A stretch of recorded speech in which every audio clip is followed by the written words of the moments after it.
is the time for a new chapter, statistics. So first of all, I'm going to tell you what is the statistics. Okay, so statistics is the branch of mathematics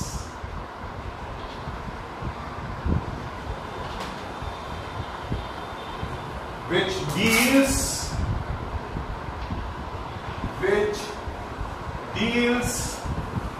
with the collection, analysis, representation,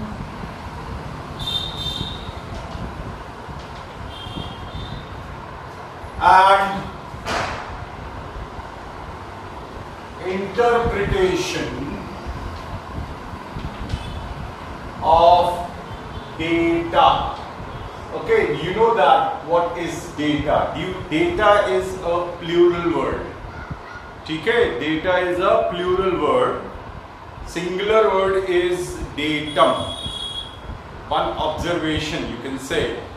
One observation or whatever you have collected for the information, only single thing is called datum. Okay, so data is plural and datum is singular. Okay, so now the students, this is in singular sense statistics as taken as the subject. In singular sense, it is a subject. Okay, but in the plural sense, it is the means data. Okay, data or interpretation of data. Okay, now the primary data. What is the primary data? Primary data क्या होता है? Primary data is collected by the observer. ठीक है, investigator और observer के द्वारा जो collect किया गया डेटा होता है उसको हम लोग बोलते हैं प्राइमरी डेटा. ठीक है, और सेकेंडरी डेटा जो होता है, जो secondary data is the data which is collected by some other person and used by some other person. Investigator is not going to collect the secondary data. Secondary data is used. जो data होता है पहले किसी और ने collect किया हो और यूज कोई और कर रहा हो, that data is called the secondary data. अब आता है आपका रॉ डेटा. रॉ डेटा जो है, जैसे आप क्लास में जाते हैं कोई इन्वेस्टिगेटर और आकर के सबकी हाइट नोट कर लेते हैं. एक को उठाया, हाइट नोट किया, दूसरे को हाइट नोट किया, वेट नोट किया. तो ये जो डेटा होता है इसको हम क्लासिफाई करने से पहले जो डेटा कलेक्ट करते हैं हम लोग, वो डेटा जो कहलाता है वो कहलाता है raw data. The data which is not grouped और क्लासिफाइड और इंटरप्रेटेड. ठीक है, तो ये ऐसा डेटा जो जिस पर हमें कोई भी काम नहीं किया हो, that is called the raw data. Okay, और दूसरा होता है आपका ग्रुप्ड डेटा. ग्रुप्ड डेटा होता है और क्लासिफाइड डेटा होता है. क्लासिफाइड. तो ये ग्रुप्ड और क्लासिफाइड डेटा जो होते हैं इनमें वर्क करना होता है. मतलब जो डेटा जिस पर हमने वर्क किया है और कुछ इंफॉर्मेशन क्लियर हो रही हो, तो उस डेटा को हम लोग ग्रुप्ड डेटा या क्लासिफाइड डेटा करते हैं. उसको ग्रुप करने से क्या होता है, डेटा कंसाइज हो जाता है. बहुत सारे अगर ऑब्जर्वेशंस हैं, जैसे अगर मान लीजिए 0 से लेके 100 मार्क्स तक क्लास में 100 स्टूडेंट्स हो और सबके डिफरेंट टाइप के मार्क्स हो, तो हम उसको सबके मार्क्स अलग अलग लिखेंगे तो बहुत बड़ा डेटा बन जाएगा. तो हम लोग क्या करते हैं, उसको ग्रुप में चेंज, मतलब जैसे 0 से लेकर 10 मार्क्स, फिर 10 से लेकर के 20 मार्क्स, फिर 20 मार्क्स से लेकर के 30 मार्क्स, इस तरीके से ग्रुपिंग कर लेते हैं. क्लास इंटरवल्स में डिवाइड कर लेते हैं और उसके बाद फिर हम लोग उसके फ्रीक्वेंसीज लिख लेते हैं. इसके बीच में कितने स्टूडेंट है, इसके बीच में कितने स्टूडेंट्स हैं. सो इस टाइप का जो इंटरप्रिटेशन कर लेते हैं उसको हम लोग, जो डेटा होता है उसको हम लोग फ्रीक्वेंसी टेबल बना लेते हैं जिसकी, तो उसको हम लोग बोलते हैं ग्रुप्ड डेटा या क्लासिफाइड डेटा. ठीक है, इतनी बात समझ में. Now student, range of data. What do you mean by range of data? The difference between the highest and the lowest observation. जैसे अगर ये कुछ 15 लोगों के मैंने मार्क्स लिखे हैं, ठीक है, आउट ऑफ 100 है ये मार्क्स, और मैंने ये 15 लोगों के मार्क्स लिखे हैं, तो इसका अगर हमें रेंज फाइंड आउट करना है तो रेंज इज इक्वल टू होता है, range is equal to highest observation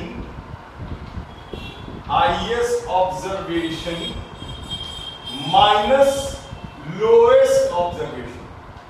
जो सबसे छोटा ऑब्जर्वेशन होता है वो लोएस्ट ऑब्जर्वेशन कहलाता है। जैसे यहां पर 29 दिख रहा है, सबसे लोएस्ट 29 है और हाईएस्ट जो है 90 है। सो जो रेंज होगा वो होगा 90 माइनस 29। ओके, तो जो आंसर इसका आएगा ये 10 में से 9 गया 1 और यहाँ 8 में से 2 गया 60। So this is the range of the data. ठीक है, समझ में आया रेंज ऑफ द डेटा। अब इसके बाद में जो next point, frequency of an observation, the number of times an observation is repeated is called its frequency. कितनी बार कोई भी डेटा कितनी बार रिपीट होता है, that is called the frequency of the observation. ठीक है, तो वो फ्रीक्वेंसी उस ऑब्जर्वेशन की फ्रीक्वेंसी कहलाती है। जैसे मान लीजिए कि कुछ बच्चों के, जैसे किसी फैमिली के कुछ बच्चों का अगर हम देखेंगे कि किसी फैमिली में कितने कितने बच्चे हैं, वो अगर हम नोट कर रहे हैं, जैसे 1 2 और 4 5 6 0 2 1 3 4 6 एंड सो ऑन, जैसे कितने भी है, जैसे ये है।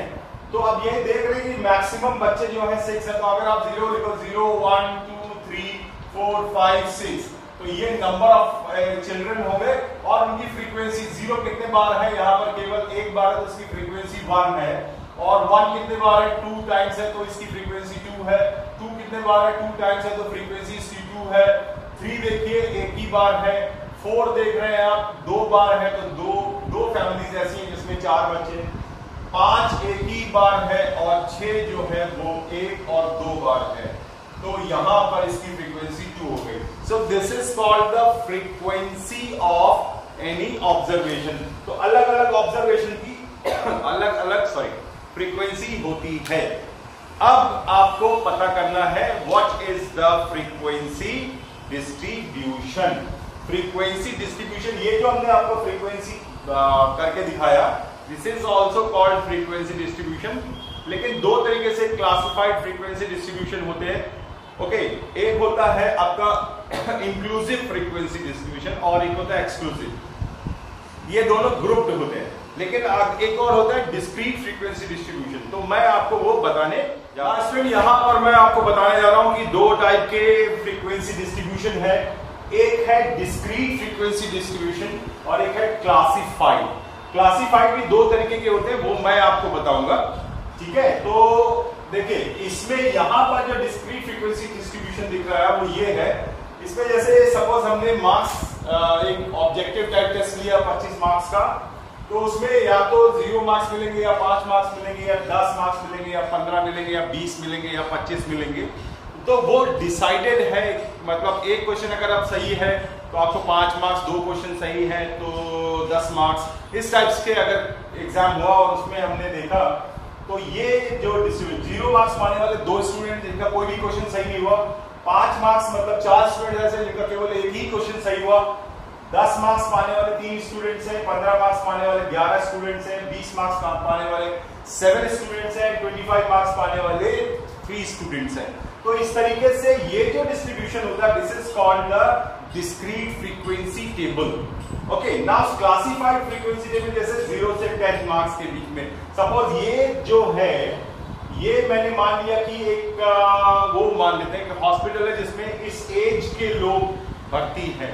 तो 0 से 10 ईयर के लोग जो हैं वो 4 हैं, 10 से 20 ईयर के लोग जो हैं 10 to 20 ईयर्स के बीच में 3 लोग हैं, 20 to 30 ईयर्स के 5 हैं, 30 to 40 ईयर्स में 10 लोग हैं, और 40 से 50 ईयर्स के बीच में 7 पेशेंट्स हैं, और 50 to 60 के बीच में 6 पेशेंट्स है। इस तरीके का जो डेटा होता है ये क्लासिफाइड डेटा होता है, इसको हम लोग क्लास इंटरवल बोलते हैं। ये लोअर लिमिट होती है, ये अपर लिमिट, ये लोअर लिमिट, अपर लिमिट, ये अलग अलग क्लासेस क्लास इंटरवल्स हैं और ये अलग अलग क्लास कहलाती है, class 1, class 2, class 3, class 4, class 5, class 6। तो 6 क्लासेस में मैंने इसको डिवाइड किया हुआ है। ये इसकी फ्रीक्वेंसी है, नीचे जो लिखा हुआ है ये कहलाती है फ्रीक्वेंसी और ये होता है क्लास इंटरवल। तो इस तरीके से हम ग्रुप्ड डेटा बनाते हैं। ठीक है, एक और ग्रुप्ड डेटा होता है जिसको हम लोग बोलते हैं एक्सक्लूसिव। एक्सक्लूसिव फ्रीक्वेंसी डिस्ट्रीब्यूशन में 0 से लेके 9 इयर्स तक के बच्चे यहां हैं, मतलब जो भी 9 इयर्स तक के पेशेंट हैं। 10 यहां पर नहीं है, 10 इस यहां पर आएगा, जो 10 ईयर का होगा वो इधर आएगा। ठीक है, इसी के बाद में यहां 19 तक आएगा, 19 और 19.5 ऐसे कुछ करके आएगा, लेकिन 20 ईयर वाला यहां पर आएगा।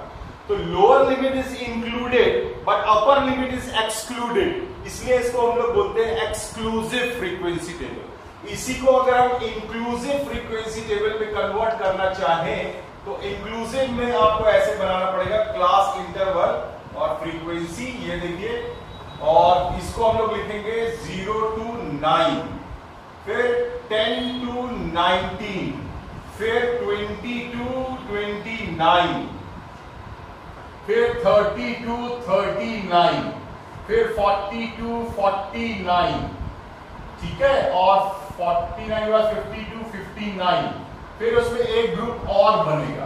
तो ये इसके हो गए। अब इसके बाद जो फ्रीक्वेंसीज है उसकी 4, 3, 5, 10, 7, 6। तो इस तरीके से इंक्लूसिव फ्रीक्वेंसी टेबल होती है। कभी कभी जो आपको हिस्टोग्राम बनाना होगा तो उसमें इंक्लूसिव फ्रीक्वेंसी डिस्ट्रीब्यूशन दिया होगा, तो इसका हिस्टोग्राम नहीं बना सकते, इसको हमें पहले कन्वर्ट करना पड़ता है इसमें।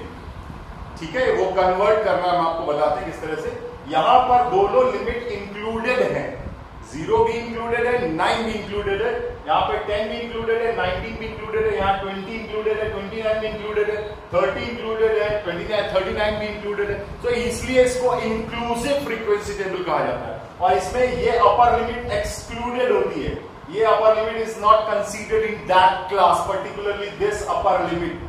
So this is called exclusive frequency table. आपको समझ में आया? Now student, how to convert an inclusive form distribution into the exclusive form distribution। तो ये जो है इंक्लूसिव से एक्सक्लूसिव कन्वर्ट करने के लिए, यहाँ देखिए मैंने इंक्लूसिव डेटा लिया हुआ है, ये इंक्लूसिव है। ठीक है, इंक्लूसिव को एक्सक्लूसिव में चेंज करने में केवल क्लास इंटरवल्स में ही चेंज करना होता है, फ्रीक्वेंसी को टच भी नहीं करना है, फ्रीक्वेंसी एज इट इज लिखते हैं। ठीक है, ओके, नाउ यहां पर देखिए 0 to 9 है, 10 से 19 है, 9 फिर उसके बाद 20 से 29, 30 से 39, 40 से 49, 50 to 59। अब आप देख रहे हैं यहाँ की जो अपर लिमिट है, यहाँ की लोअर लिमिट फर्क है, 1 का फर्क है। यहाँ पे देखिए 19 है, फिर ये 20 से 29, फिर 30 से 39, एक का गैप है। तो अब देखिए इसमें अगर एक का गैप है तो हम लोग को क्या करना पड़ेगा, लोअर लिमिट में से 0.5 माइनस करना होगा और अपर लिमिट में 0.5 ऐड करना होगा। ध्यान से सुन लीजिए कि लोअर लिमिट में से माइनस करना है और अपर लिमिट में ऐड करना है 0.5। तो अगर हम लोअर 0 में से 0.5 माइनस करेंगे तो आएगा -0.5 और 9 में से 0.5 ऐड करेंगे तो आएगा 9.5। ठीक है, तो अब देखिए यहाँ पर, अब दूसरे क्लास में देखिए यहाँ पर अगर 0.5 माइनस करेंगे तो आएगा 9.5 और यहाँ 19 में 0.5 ऐड करेंगे तो आएगा 19.5। ठीक है, अब इसके बाद यहाँ पे 20 में 0.5 माइनस करेंगे तो 19.5 और 29 में 0.5 ऐड करेंगे तो 29.5। इसी तरीके से 30 में से 0.5 माइनस करेंगे तो 29.5 और 39 में 0.5 ऐड करेंगे तो 39.5। इसी तरीके से 40 में से 0.5 माइनस करेंगे तो 39.5 और 49 में ऐड करेंगे तो 49.5। सो इन दिस वे आप देखिए ये जो अपर लिमिट है और ये लोअर लिमिट, फिर ये अपर लिमिट, फिर ये लोअर लिमिट सेम है। आप देख रहे हैं, ये इसी को कहा जाता है एक्सक्लूसिव फ्रीक्वेंसी टेबल। सो ये इंक्लूसिव और ये एक्सक्लूसिव। तो इस तरीके से आपको इंक्लूसिव से एक्सक्लूसिव चेंज करना आना चाहिए। क्योंकि जब कभी भी हिस्टोग्राम में इस टाइप का डेटा होगा तो फिर आपको इसमें कन्वर्ट करके ही हिस्टोग्राम आप बना सकते हैं। ठीक है, समझ में आ रहा है? दो और चीजें मैं आपको बताने जा रहा हूं यहां पर, एक है क्लास मार्क, ठीक है, और दूसरा है क्लास साइज और क्लास विड्थ। क्लास मार्क और mid value of that class, ये जरूरत पड़ती है आपको, ज्यादा जरूरत पड़ेगी 10th क्लास में जब आप नीट के क्वेश्चन सॉल्व करेंगे तो वहां पर ये मिड वैल्यू की जरूरत पड़ेगी आपको क्लास मार्क फाइंड आउट करने के लिए। और क्लास मार्क फाइंड आउट करना इज इक्वल टू होता है upper limit plus lower limit divided by 2। ठीक है, ये होता है क्लास की मिड वैल्यू। तो जैसे मान लीजिए आपके पास में 10 to 20 है ये क्लास में, तो इसका जो क्लास मार्क आएगा, क्लास मार्क या मिड वैल्यू, वो आ जाएगी 10 plus 20 डिवाइडेड बाय 2। मैंने उल्टा लिख दिया है, आप 20 plus 10 भी लिख सकते हैं, दोनों लिमिट्स को ऐड करना है और 2 से डिवाइड कर देना, तो मिड वैल्यू आ जाएगी आपकी 15, क्योंकि 10 plus 20 30 होता है, 30/2 is equal to 15 होता है। तो इस तरीके से आप हर क्लास की क्लास मार्क फाइंड आउट कर सकते हैं।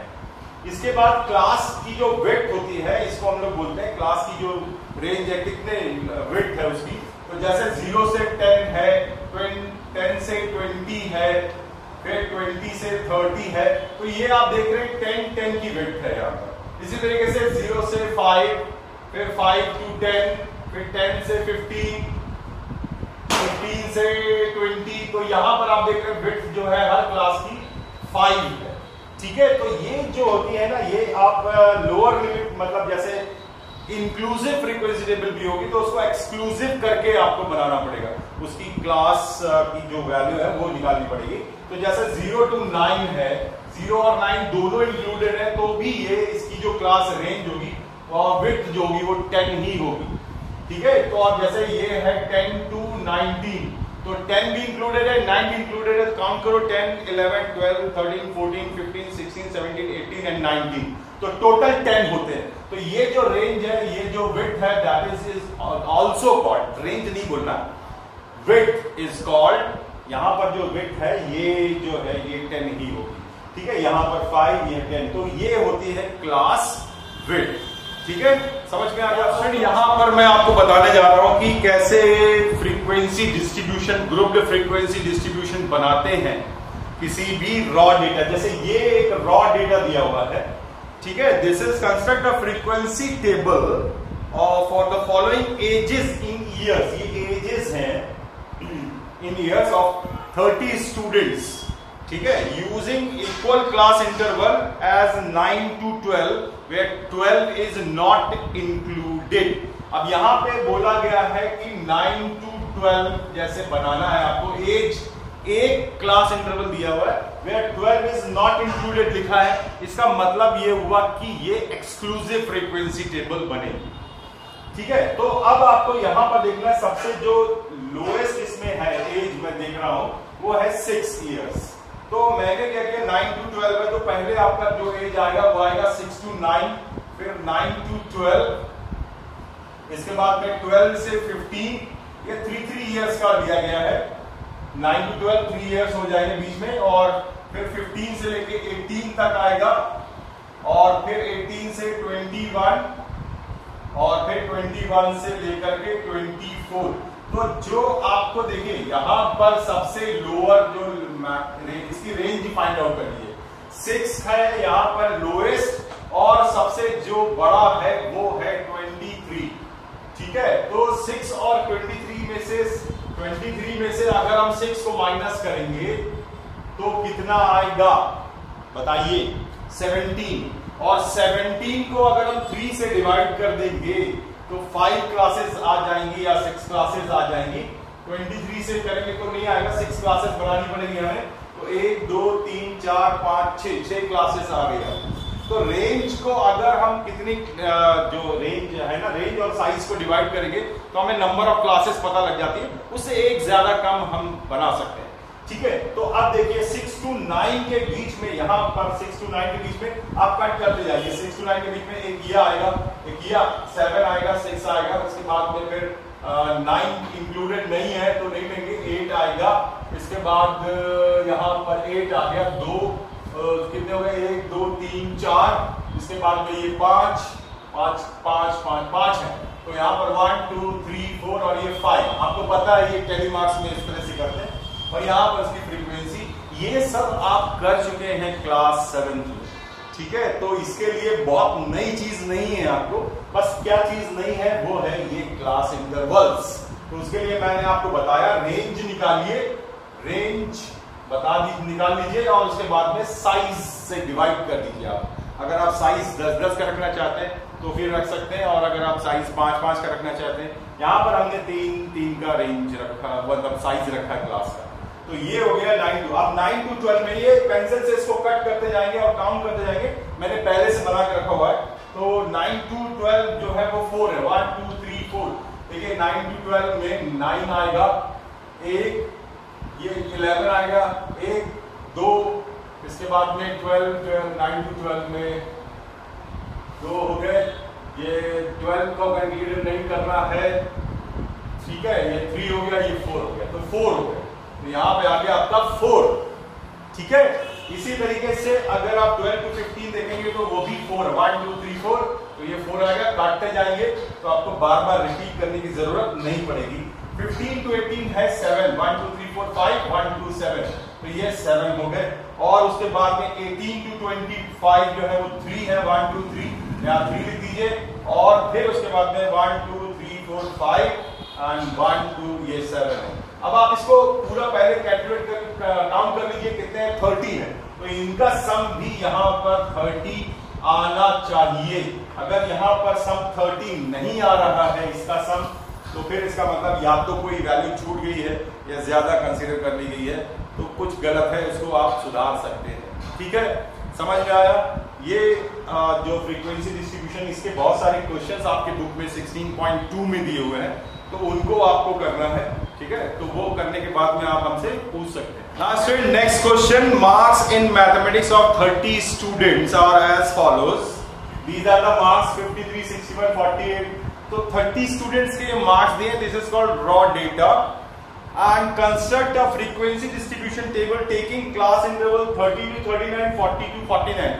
मतलब यहां पर आपको बता दिया गया है कि जो क्लास इंटरवल्स आपको रखने हैं वो रखने हैं इंक्लूसिव, ठीक है। देखिए 30 से 39, फिर 40 से 49, तो गैप है 30, ये जो अपर लिमिट है और इसकी लोअर लिमिट में फर्क है 1 का। तो ये एक एक्सक्लूसिव नहीं है, इंक्लूसिव फ्रीक्वेंसी टेबल है। तो मैंने पहले से बना करके ये मार्क्स लिख लिए मैंने, 30 to 39, 40 to 49, 50 to 59, 60 to 69, as पर द गिवन जो इंस्ट्रक्शंस है क्वेश्चन में, उसके हिसाब से। और 70 to 79, 80 to 89, 90 to 99 and 100 to 109, क्योंकि 100 भी है मार्क्स इसमें, ठीक है। तो अब इसका जो टैली मार्क करना है, 30 से लेके 39 के बीच में 2 लोग हैं, आप इसमें कट करते जाएंगे, 30 भी इंक्लूडेड होगा और इसमें 39 भी इंक्लूडेड होगा।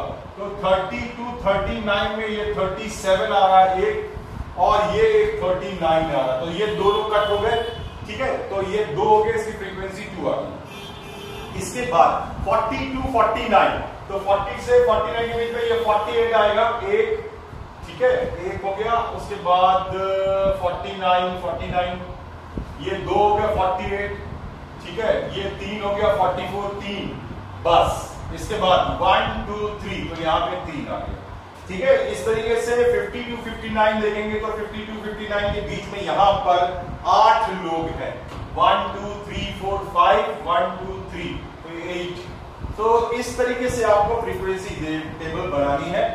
60 to 69 के बीच में भी यहाँ पर 8 लोग हैं, तो वो कैंसिल कर सकते हैं। आप यहाँ पे कट करते जाते हैं तो क्या होता है कि आपको बार बार कुछ मिसिंग नहीं होता, फिर उसमें पेंसिल से आप पेपर में कट करते जाइए और वहां पर गिनते जाइए, और यहाँ लिखते जाइए टैली मार्क्स के हिसाब से। तो ये हो गया आपका 8, ठीक है। इसके बाद 70 to 79 में 4 पर्सन्स हैं, तो ये 4 हो गया।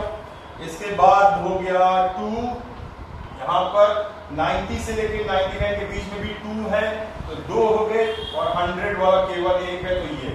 सो अब इसको काउंट करें, 2 3 5 5 और 8 कितना होता है, 13 और 8 होता है 21 प्लस 4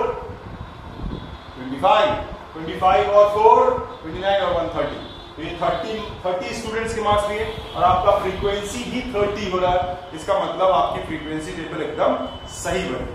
ठीक है, आपको फ्रीक्वेंसी टेबल मैंने दोनों बनाना बता दिया कि एक्सक्लूसिव कैसे बनाते हैं, इंक्लूसिव कैसे बनाते हैं। तो ये आपको दिया हुआ रहता है टेबल में तो ठीक है, अदरवाइज आप रेंज निकालिए, रेंज को आप कितना साइज बनाना चाहते हैं उससे डिवाइड कर लीजिए तो नंबर ऑफ क्लासेस मिल जाएंगी आपको। ठीक है, यहाँ पर भी जो क्लासेस 10-10 की क्लास ली गई है तो 30 मार्क्स से नीचे कोई नहीं है, इसलिए 30 मार्क्स से लिया गया है। ठीक है, तो इस तरीके से ये बनाया गया टेबल। ठीक है, आपको समझ में। Graphical representation of data, graphical representation मतलब इसके बाद जो मैंने अभी आपको जितना भी बताया उसमें आपको केवल फ्रीक्वेंसी डिस्ट्रीब्यूशन ही, डिफरेंट टाइप के क्वेश्चन दिए 14.2 में, वो आपको करने हैं और उसमें हम आपकी हेल्प करेंगे। ठीक है, और 14.3 केवल पढ़ना है जिसमें आपको केवल बार ग्राफ और हिस्टोग्राम ही पढ़ना है। ठीक है, तो और हिस्टोग्राम में भी वो जो अलग अलग क्लास इंटरवल्स वाले हिस्टोग्राम हैं वो नहीं आएंगे, मतलब डिफरेंट क्लास इंटरवल्स वाले जो हिस्टोग्राम्स होते हैं वो आपके कोर्स से सीबीएसई ने डिलीट कर दिए, और फ्रीक्वेंसी पॉलीगॉन भी नहीं है, फिर मीन मोड मीडियन जो आगे है वो भी नहीं है रॉ डेटा के, तो वो सब आपको हटा दिया। केवल अब आपको स्टैटिस्टिक्स में जो लास्ट पढ़ना है वो है बार ग्राफ और हिस्टोग्राफ के बारे में मैं आपको बता देता हूं। बार ग्राफ तो आपने पता ही है आपको क्या होता है। Bar graph is a pictorial representation of numerical data by the number of bars in uniform width. ध्यान रखिएगा, उसकी विड्थ जो होती है यूनिफॉर्म होती है, इक्वल स्पेसिंग बिटवीन देन दो बार्स के बीच में स्ट्रेंथ आपको पता है। और इसमें बार ग्राफ बनाना आपको, जैसे देखिए क्रिकेट और फुटबॉल गेम्स हैं और नंबर ऑफ स्टूडेंट्स कितने हैं ये एक डेटा दिया गया है और उसका आपको बार ग्राफ बनाना है। ठीक है, तो बार ग्राफ मैं हेडिंग डाल देता हूं, बार ग्राफ। ठीक है, ये है आपका बार ग्राफ का हेडिंग, और इसमें दिया क्या गया है, इसमें दिया गया है गेम, यहां पर लिखा हुआ है गेम। ठीक है, और नंबर ऑफ स्टूडेंट्स दिए गए। ठीक है, तो ये यहां पे है क्रिकेट, तो क्रिकेट को पसंद करने वाले स्टूडेंट्स हैं 27। इसके बाद में है फुटबॉल, फुटबॉल को पसंद करने वाले 36 स्टूडेंट हैं, I like also. Okay, basketball, basketball इसको पसंद करने वाले 18 लोग हैं। और लास्ट में एक और गेम है यहां पर खेला जाता है, वो है टेनिस। तो tennis is also good play game है, लेकिन ये बहुत कॉस्टली भी होता है। ठीक है, तो ये कुछ गेम्स है और इसमें नंबर ऑफ स्टूडेंट्स आपको दिए गए हैं। अब आपको इसका बार ग्राफ बनाना है, तो ये देखिए आपको रेंज इसका देखना पड़ेगा। तो ये देख रहा हूं मैक्सिमम इसका 36 है, तो 36 बनाने के लिए आपको यहां पर काफी, अगर 1-1 करके चलेंगे, 1 2 3 4 करके चलेंगे तो बहुत बड़ा हो जाएगा।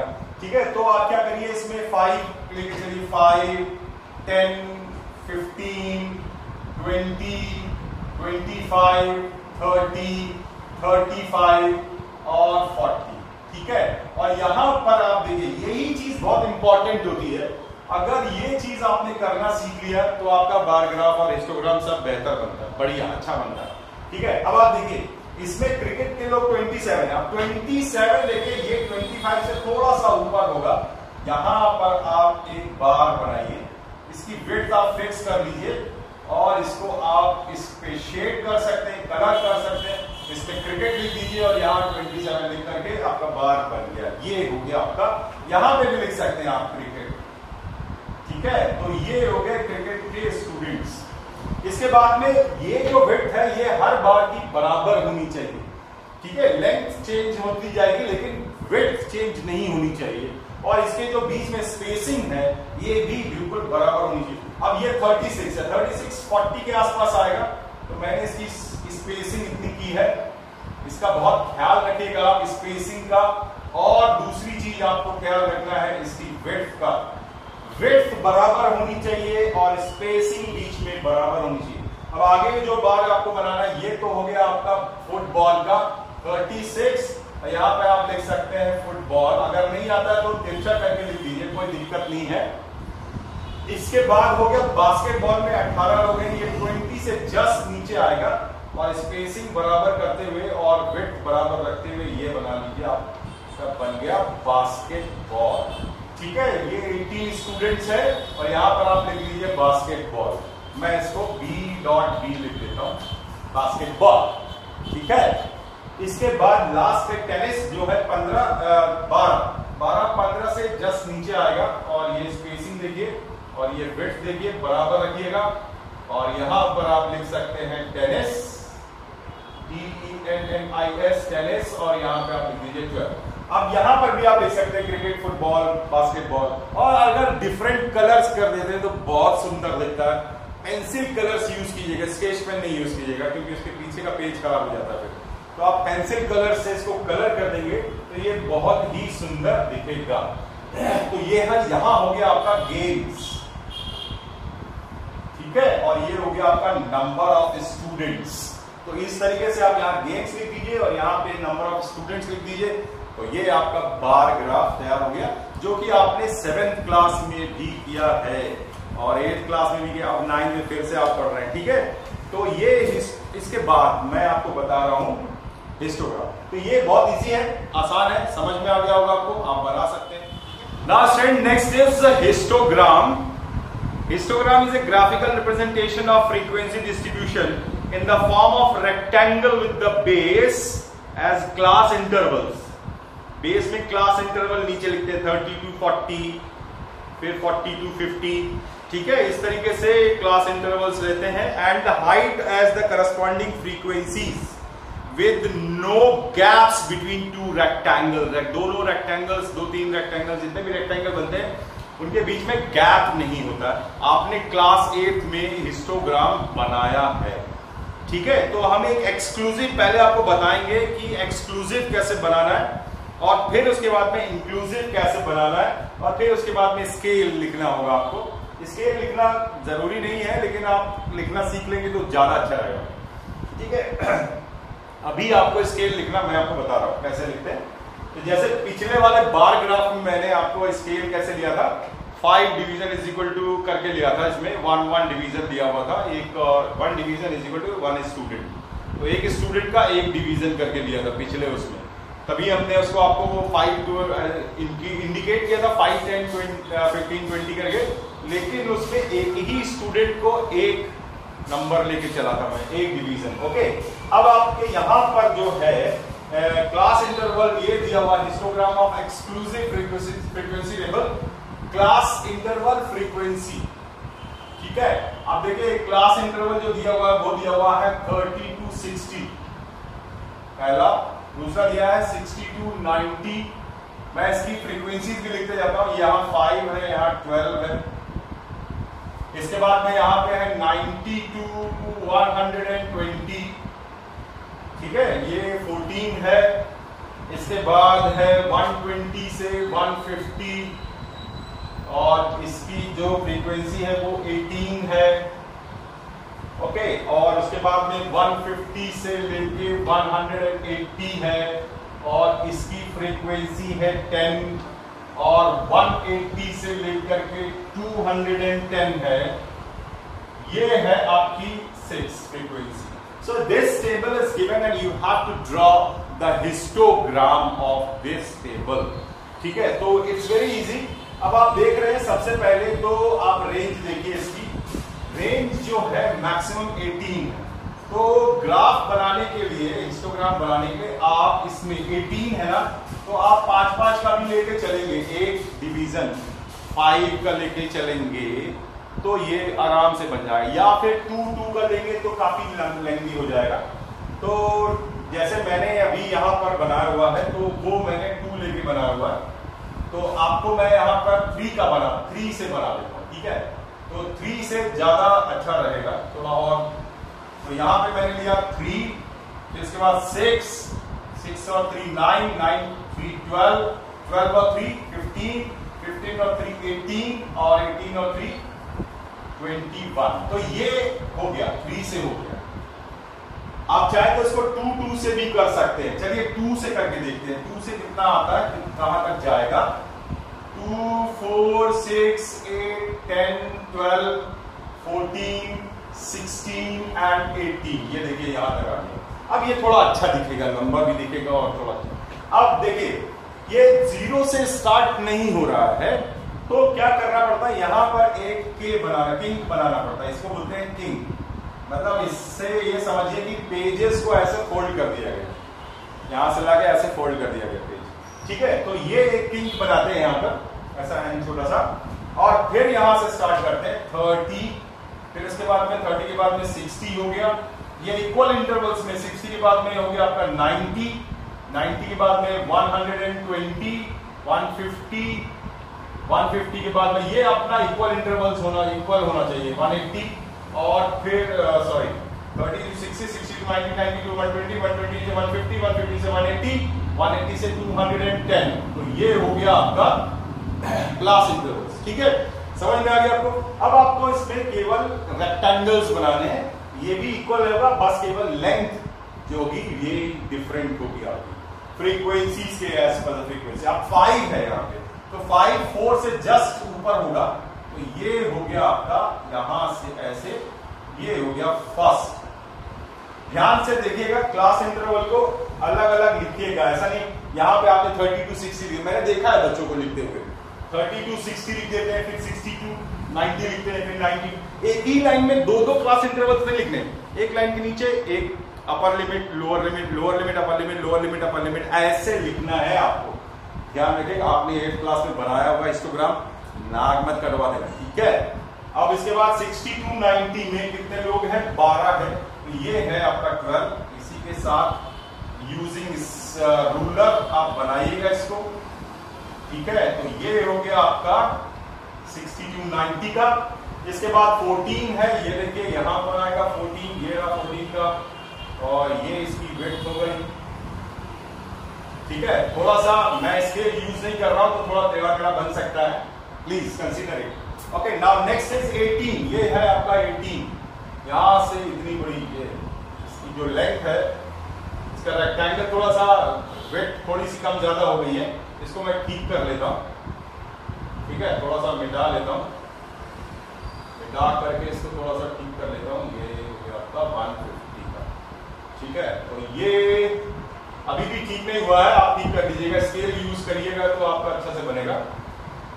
इसके बाद 150 से 180 के बीच में 10 है, तो 10 का ये है लेंथ, ये हो गया आपका, और लास्ट में है 6, तो ये 6 के लिए है, तो ये बन गया आपका। बस ये ध्यान रखिएगा, इनकी जो विड्थ है ये एकदम बराबर होनी चाहिए, अगर जो विड्थ है ये बराबर होनी चाहिए, ये आपको ध्यान रखना है, ठीक है। बस तो इस तरीके से आपको हिस्टोग्राम बनाना है जो कि एक्सक्लूसिव फ्रीक्वेंसी टेबल का है। और अगर ये टेबल इंक्लूसिव फ्रीक्वेंसी टेबल हो तो पहले उसको एक्सक्लूसिव बनाइएगा, और फिर एक्सक्लूसिव वाले जो ये आएंगे आपके लिमिट, क्लास लिमिट्स, वो आपको लिखने हैं इसमें। और फिर उसके बाद में हिस्टोग्राम बिल्कुल ऐसा ही बनेगा जैसे बनता है, फ्रीक्वेंसीज में कोई फर्क नहीं आएगा। बस आपको ध्यान रखना है कि ये अगर इंक्लूसिव है तो आप पहले उसको एक्सक्लूसिव बना लीजिएगा। That's all. ये हो गया आपका जितना स्टैटिस्टिक्स आपको पढ़ना था वो आपके कोर्स में एज पर द सीबीएसई आपका जो स्टैटिस्टिक्स चैप्टर है ये खत्म हो गया। और इसके जो एक्सरसाइज है 14.2 एंड 14.3 जिसमें आपको फ्रीक्वेंसी पॉलीगॉन नहीं करना है, और फिर जो क्लास इंटरवल, अलग अलग क्लास इंटरवल का जो हिस्टोग्राम होता है वो नहीं करना है, ठीक है। ये सीबीएसई ने डिलीट कर दिया है सीबीएसई ने। और उसके बाद में आपको 14.3 और जो 14.4 होगा वो आपको नहीं करना है, ठीक है। तो मिलते हैं नेक्स्ट वीडियो में। ये स्टैटिस्टिक्स आपका खत्म है। 14.2 के क्वेश्चंस कीजिए, आप हमसे पूछ सकते हैं, और 14.3 के जो क्वेश्चंस हैं ये वाले बार ग्राफ के और हिस्टोग्राम के, वो सिंपल हिस्टोग्राम, वो आप करिए, ठीक है। बस केवल एक्सक्लूसिव और इंक्लूसिव वाले हिस्टोग्राम को आप ध्यान रखिए, ठीक है। मिलते हैं नेक्स्ट वीडियो में।